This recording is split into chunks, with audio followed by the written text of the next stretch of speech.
Dear students, पिछले video में हमने डोमेन्स ऑफ लर्निंग शुरू किया था और जो पहला डोमेन है कॉग्निटिव डोमेन, वो कवर कर लिया था। आज हम जो बाकी के जो 2 डोमेन हैं अफेक्टिव और साइकोमोटर, उसको कवर करेंगे। जैसा कि मैंने पिछले वीडियो में बताया था, अफेक्टिव डोमेन जो है वो फीलिंग्स और इमोशंस और एटीट्यूड से लिंक्ड है। इसके 5 लेवल्स बताए गए हैं, तो आपको एग्ज़ाम की दृष्टि से यदि आपको टाइप्स पूछा जाए तभी भी आपने ये लिखना है, लेवल्स पूछा जाए तभी भी यही लिखना है, और यदि दोनों पूछा जाए तो टाइप्स एंड लेवल एक हेडिंग डाल के आप इन्हीं पांचों को डिस्क्राइब कर सकते हैं। यह है receiving, responding, valuing, organizing, characterizing by a value complex.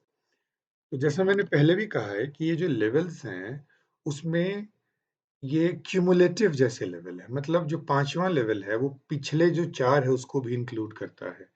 चौथा जो है वो पिछले 3 को भी इंक्लूड करता है, तीसरा पिछले 2 को भी इंक्लूड करता है और दूसरा पहले वाले को भी इंक्लूड करता है। तो रिसीविंग से शुरू करते हैं। रिसीविंग का मतलब है कि कोई भी इवेंट या एक्टिविटी में यदि अटेंशन पे करता है लर्नर, तो उसको हम रिसीविंग कहते हैं। जैसे एड्स डे की एक्टिविटी हर साल होती थी और उसने कभी अटेंड नहीं किया, ध्यान ही नहीं दिया कि ऐसी कोई एक्टिविटी होती है।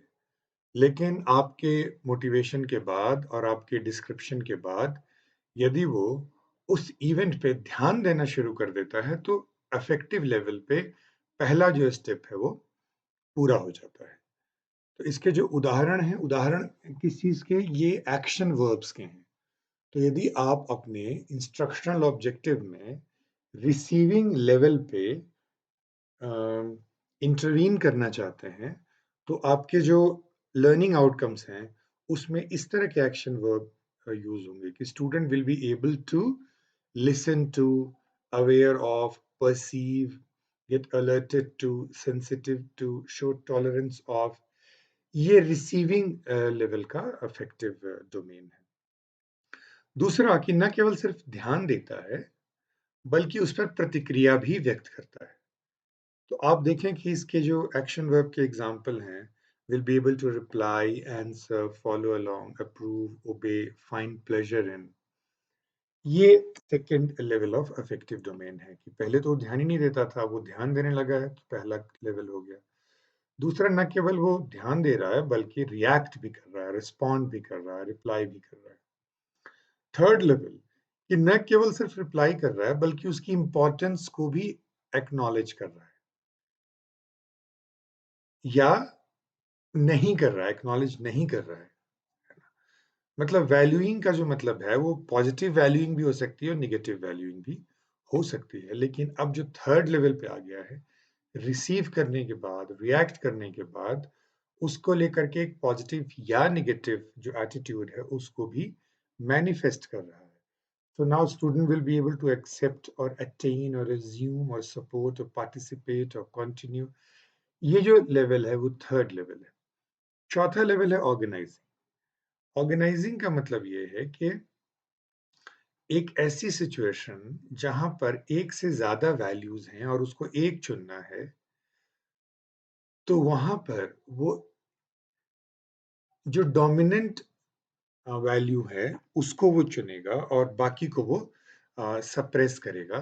तो मतलब यहाँ पर वैल्यू, जैसे मैं आपको एक यदि उदाहरण दूं कि मॉर्निंग वॉक का यदि हम एग्जांपल लें, तो हो सकता था मॉर्निंग वॉक के बारे में पहले बात ही नहीं सुनता था, रिसीविंग। अब बात सुनता है और उसके प्रति प्रतिक्रिया भी व्यक्त करता है, पॉजिटिव या नेगेटिव। फिर उसकी वो इम्पोर्टेंस भी समझना शुरू कर दिया है, तो वैल्यूइंग है। और यदि 4 ऑप्शंस में से एक ऑप्शन मॉर्निंग वॉक है, तो वो मॉर्निंग वॉक को अब चुनने लगा है बाकी 3 ऑप्शन को सप्रेस करता हुआ। This is known at organising. तो यहाँ पर ये है कि जैसे मॉर्निंग वॉक के अलावा क्या ऑप्शन है? एक ऑप्शन है कि सोता रहे, दूसरा ऑप्शन है कि पढ़े, तीसरा ऑप्शन है कि गाना सुने, है ना? चौथा ऑप्शन है कि घर में ही एक्सरसाइज करे। तो आपने चूंकि मॉर्निंग वॉक के बारे में इनपुट दिया हुआ है, तो आप बाकी सारे ऑप्शंस को सप्रेस करके यदि मॉर्निंग वॉक को वो डोमिनेंटली अपनी लाइफ में ऑर्गेनाइज करता है, तो ये चौथे लेवल का अफेक्टिव डोमेन है। तो आप देखेंगे कि इसमें जो एक्शन वर्ब है वो ऑर्गेनाइज, सेलेक्ट, जज, डिसाइड, आइडेंटिफाई, इस तरह की जो ऑप्शंस हैं वो आया है। और इसमें एक लास्ट एक्शन वर्ब की तरफ ध्यान दिलाऊं, इस जो स्लाइड पे दिख रहा है, वे अल्टरनेटिव्स, विकल्पों को तौलता है कि मैं आज यदि घर पे रह के पढ़ाई करूं तो मुझे क्या मिलेगा, क्या मैं गवाऊंगा, घर पे एक्सरसाइज करूं तो क्या मिलेगा, क्या गवाऊंगा, और वॉक पे जाऊं तो क्या मिलेगा और क्या गवाऊंगा। अब ऑर्गेनाइजिंग हो सकता है कि वन ऑफ एक्टिविटी हो, लेकिन यदि वो उसके वैल्यू सिस्टम का इनहेरेंटली एम्बेडेड पार्ट हो जाए तो वो पांचवा लेवल है, जिसको characterising by a value complex कहते हैं।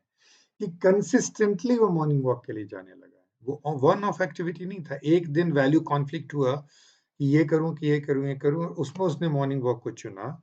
ये ये इसको हम फिफ्थ लेवल का नहीं, फोर्थ लेवल का ही मानेंगे। फिफ्थ लेवल तब है जब ये जो बिहेवियर है उसकी पर्सनालिटी में हार्ड वायर्ड हो जाए, इम्बेडेड हो जाए, और उसके कैरेक्टर का एक इनसेपरेबल पार्ट हो जाए, उसका सेकेंड नेचर हो जाए, तब जो है वो characterising by a value complex हो जाती है।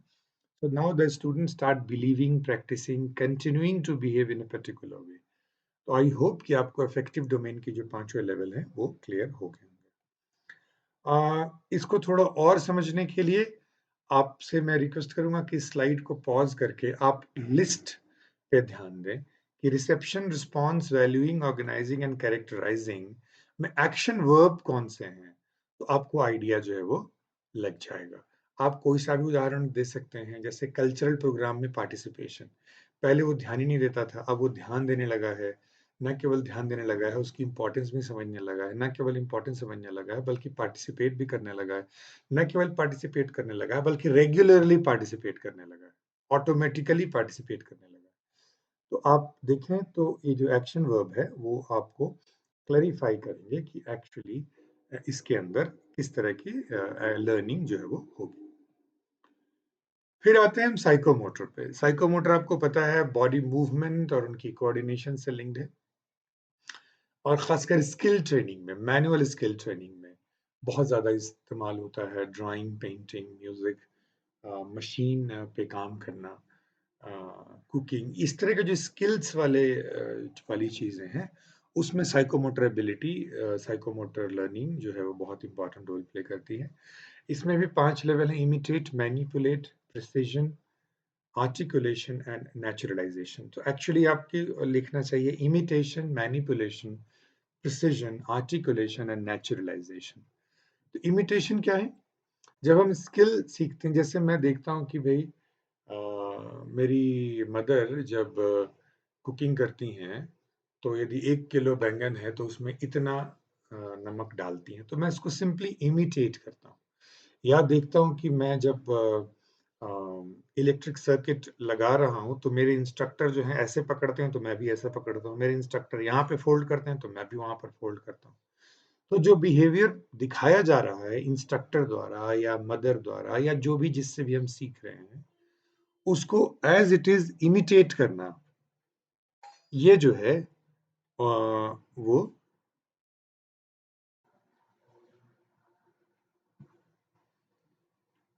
उसको फिर एज इट इज इमिटेट करना साइकोमोटर का पहला लेवल है, इमिटेशन। आप देखें कि इसमें जो वर्ब्स यूज हुए हैं वो है impersonate, copy, mimic, imitate, repeat, duplicate, reproduce. ये फर्स्ट लेवल, बहुत ही बेसिक लेवल है साइकोमोटर लर्निंग के डोमेन का। दूसरा है मैनिपुलेशन, कि अभी वो इमिटेशन से नेक्स्ट लेवल पे आ गया है, वो इंस्ट्रक्शन को फॉलो करना शुरू कर दिया है। जैसे ऐसे पकड़ो इसको, इतना घुमाओ, ये जो बोला जा रहा है इंस्ट्रक्शन उसको फॉलो कर रहा है। जैसे हम योग सीखते हैं, योग करना या प्राणायाम करना सीखते हैं, तो पहले तल पर हम सिर्फ कॉपी करते हैं जैसे हो रहा है, दूसरे पर वो कुछ कर नहीं रहा है, सिर्फ इंस्ट्रक्शन दे रहा है और उसको फॉलो करते हैं, तो वो सेकेंड लेवल है। We follow, we demonstrate, perform, execute, present, ये सेकेंड लेवल है। तीसरा है प्रिसिजन, कि अब जो है वो स्किल परफॉर्मेंस में पहले एरर आ रही थी, अब वो एरर जो है वो घटना शुरू हो गया है और वो स्मूथ मूवमेंट जो है वो हमारी शुरू हो गई है। तो जो बिहेवियर क्या है इसमें, perform skilfully, we become proficient, we become expert, and error rate जो है वो ड्रास्टिकली घट जाता है थर्ड लेवल पे। चौथा लेवल आर्टिकुलेशन का है, कि अब न केवल एरर फ्री हो गया है, बल्कि नई रिक्वायरमेंट के आधार पर एबिलिटी को वो फिक्स भी कर रहा है और स्किल्स को जो है वो मॉडिफाई भी कर रहा है। तो जैसे मान लो आपने एक सब्ज़ी पकाना सीखी, उसी की थ्योरी और प्रिंसिपल्स और प्रैक्टिस को यूज़ करते हुए आप दूसरा भी जब पकाना शुरू कर देते हैं, तो ये आर्टिकुलेशन का लेवल है। करते हुए कोई प्रॉब्लम आती है, जैसे थोड़ी जल गई सब्ज़ी, उसको कैसे ठीक करना है, आप ये भी इसको कर लेते हैं, अडैप्ट कर लेते हैं, रिवाइज़, एडजस्ट, कस्टमाइज़, ये जो है वो आर्टिकुलेशन का लेवल है। आखिरी लेवल है नेचुरलाइज़ेशन। ये बिल्कुल जैसे आपकी बिना सोचे जब आपसे ऑटोमेटिकली वो स्किल परफॉर्म होनी शुरू हो जाती है। जैसे जब हम शुरू में ड्राइविंग सीखते हैं, तो हम क्लच, एक्सेलरेटर सब चीज़ों का ध्यान रखते हैं। लेकिन बाद में हम बातें करते हुए, गाना सुनते हुए ऑटोमेटिकली हमारी जो बॉडी है उस स्किल को परफॉर्म करती है। वो नेचुरलाइज़ेशन है। आपका सेकंड नेचर बन जाता है, आपकी पर्सनैलिटी का पार्ट बन जाता है, आपकी एक्जिस्टेंस का पार्ट बन जाता है। वो जो लेवल है वो नेचुरलाइज़ेशन है। ये बिल्कुल वैल्यू कैरेक्टराइज़ेशन जैसा है अफेक्टिव डोमेन में, जहाँ पर आप का जो एक जो एक अफेक्टिव बिहेवियर है, वो जब आपकी कैरेक्टर का पार्ट बन जाता है। यहाँ जो साइकोमोटर बिहेवियर है, वो आपके कैरेक्टर का, आपकी एग्जिस्टेंस का पार्ट बन जाता है और आप बिना सोचे उस स्किल को डेमोन्स्ट्रेट और परफॉर्म करते हैं। तो ये साइकोमोटर लेवल के डोमेन है। अब इसकी थोड़ी और एक्सप्लेनेशन है यहाँ पर, क्योंकि आगे आने वाले जो सेक्शंस हैं यूनिट 2 में, उसमें परफॉर्मेंस एक इम्पॉर्टेंट सेगमेंट है, तो उसको मैं वहाँ पर एक्सप्लेन नहीं करूँगा। अब यही वाली स्लाइड को आप 2-3 बार पढ़ लेंगे तो क्लियर हो जाएगा। यहाँ पर आप नीचे से शुरू करें इमिटेशन, तो देखें क्या है, the learner observes and then imitates an action. These behaviors may be crude and imperfect. The expectation that the individual is able to watch and then repeat an action. तो पहले लेवल पे जो demonstration है उसको copy हो रहा है। Manipulation, written या वर्बल इंस्ट्रक्शंस को फॉलो करने का लेवल है। प्रिसिजन में रिटन या विजुअल के बियॉन्ड जाकर के कुछ काम हो रहा है और एब्सेंस में भी, इंस्ट्रक्टर के एब्सेंस में भी आप उसको रिप्रोड्यूस कर पा रहे हैं। आर्टिकुलेशन में न केवल रिप्रोड्यूस कर पा रहे हैं, बल्कि सिमिलर एक्टिविटी में आप उसको, जो ट्रांसफॉर्मेटिव लर्निंग है, ट्रांसफर लर्निंग की है, उसको भी आप कर रहे हैं स्पीड और टाइमिंग को कंट्रोल करते हुए। और आखिरी जो है वो नेचुरलाइजेशन है, जहाँ हाई प्रोफिशिएंसी हो जाती है, जहाँ रूटीन में आप करना शुरू कर देते हैं, आपको उसके लिए सोचने के लिए और स्पेशल एफर्ट करने की ज़रूरत नहीं होती है। तो एक्शन वर्ब देखेंगे तो आपको आइडिया लग जाएगा कि पहले में यू सिंपली रिपीट, दूसरे में है यू ऑल्सो बैलेंस, तीसरे में है यू बिकम एक्यूरेट, चौथे में आपका कॉन्फिडेंस बढ़ता है, टाइमिंग इम्प्रूव होती है और पाँचवें में आपका जो ईज़ का लेवल है, प्रोफेशनलिज्म है, वो